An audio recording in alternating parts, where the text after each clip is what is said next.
Hi, my name is Mike Pettigrew, and today I'd like to talk with you about fear. Fear is something that is quite important, even though it may not be very pleasant. The acronym for fear is Friendly Energy Announcing Risk. Friendly Energy Announcing Risk. So in and of itself, fear is neither good nor bad, but it can work both positively in our life and negatively. For example, if we're climbing a very high ladder, fear may prevent us from going too high or being extra careful. So fear, the true nature of fear is to act as a warning signal, and to protect ourselves. But fear can become paralyzing, and it can prevent us from doing all sorts of things and from transforming situations. Now, a couple of days ago, I got a call from someone who was going through terrible fear. In fact, they were petrified that a certain thing was going to happen. And although the situation was very real, because he was so fearful, because he was completely worrying constantly about what might happen rather than looking for solutions, the fear took complete control over him, and he wasn't able to see any solutions. So, although the situation was quite real, within a few minutes, as I say, he was so fearful that he could not see any solutions. So we discussed on the phone various different possibilities, and it turned out during the course of our conversation that what he was actually fearing had not actually happened. He had just misread certain things. And this is the awful thing about fear. Fear prevents us from seeing clearly. Fear actually closes down our ability to see clearly, to figure things out. Fear is actually at the core of most of the world's problems. If you boil it down, most wars are started actually through fear. And you might think, no, it's greed or it's other things. But if you boil down greed, if you get to the core of greed, it comes from a fear of lack. So fear is the underlying problem of so many situations we have in the world. And in our own lives, fear can actually destroy us. Fear can shrink our lives so that they are incredibly small, and our mental capacities started to close down. And I experienced this myself several years ago when I lost everything, and I wasn't able to feed my wife or our newborn son. And that is when it comes down to basic survival, and you cannot look after your loved ones, when you cannot even feed your loved ones, it's incredibly frightening. And every single morning I'd waken up and I would just run to the toilet. I wanted to vomit. It was that bad. And fear is, to be honest, if we can use fear to propel us out of a certain situation, to look for solutions, to transform our situation, or it can, as I say, it can destroy us. And for a period of time, for quite some time, fear was a very dominant force in my life, and it was an incredibly painful time. But I learned a lot of things about how the mind and how our emotions affect what happens to us. And my own experience with fear is that every morning, as I say, waking up in this awful feeling, because we'd lost everything.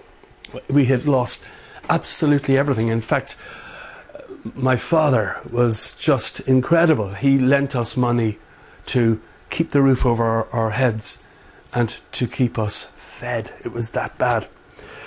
But every morning, I was able to, through sheer effort and meditation, to break through this fear so that I could feel at least and function at least normally. But then terrible things would happen during the day. All this occurred because I was trusting the wrong people. I made the wrong business investments. I went into the wrong type of business, and we went from millionaires to losing everything. in a very short period of time.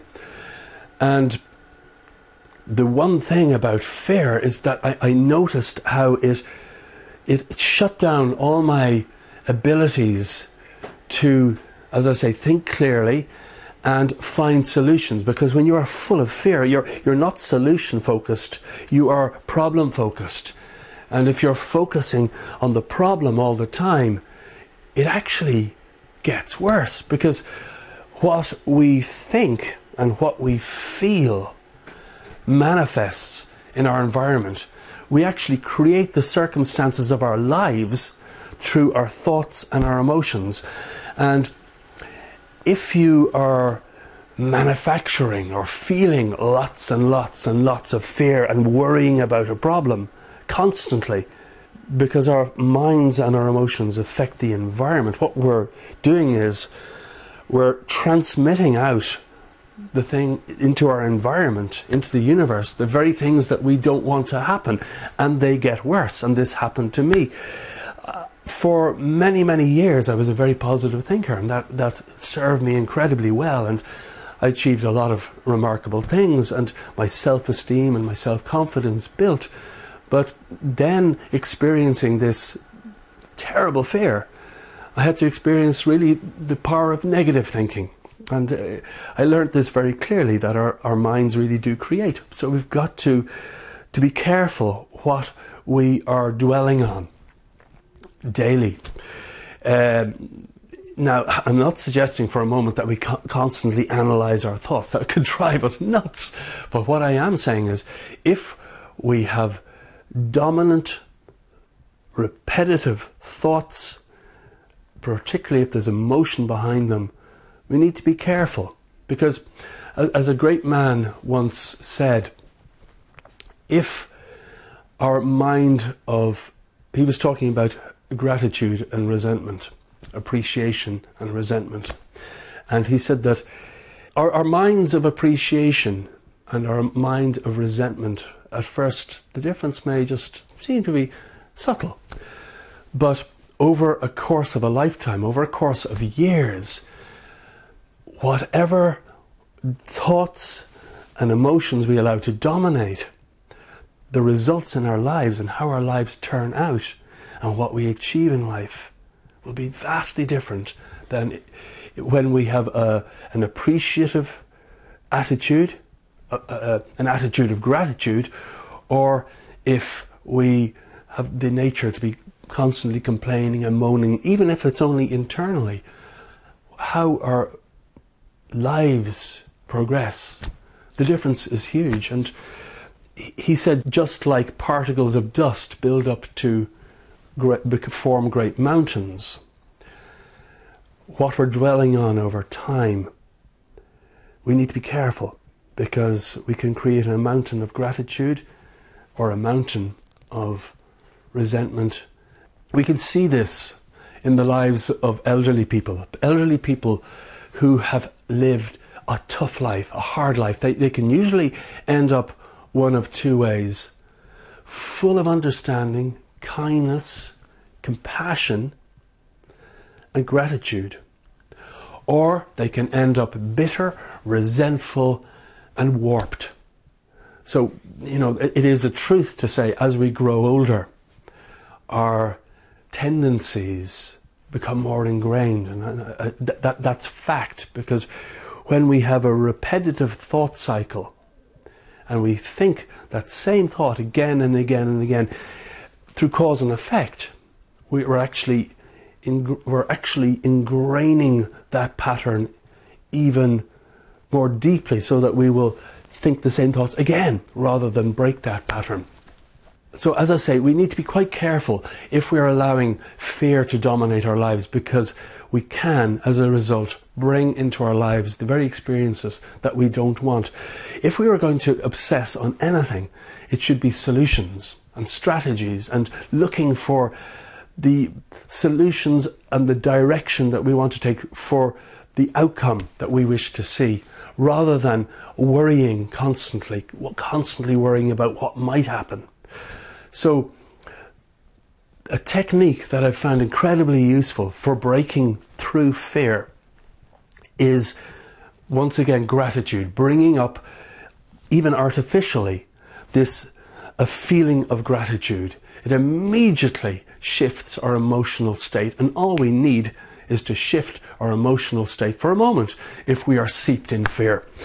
So a great man once told me, a well-known author taught me, that if you ever wish to return to any state of consciousness you've experienced in the past, all you have to do is remember what it feels like.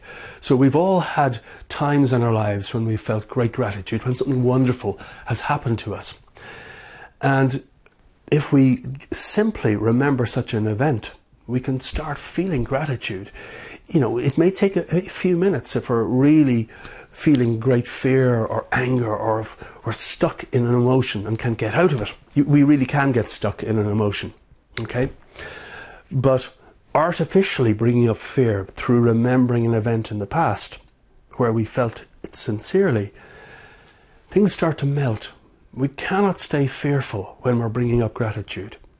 We cannot stay fearful if we are bringing up gratitude intentionally. After a while, as we become proficient, we can do it very naturally and bring it up at will, no matter what's happening around us. And I've tested this. I've tested this, and it absolutely works.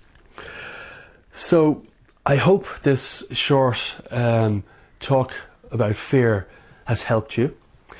And please feel free to ask questions or leave comments below the video, where there's a space to do so. And if you leave questions, I will get back to you and do my best to answer them. And look forward to speaking with you in the next video. Thanks so much.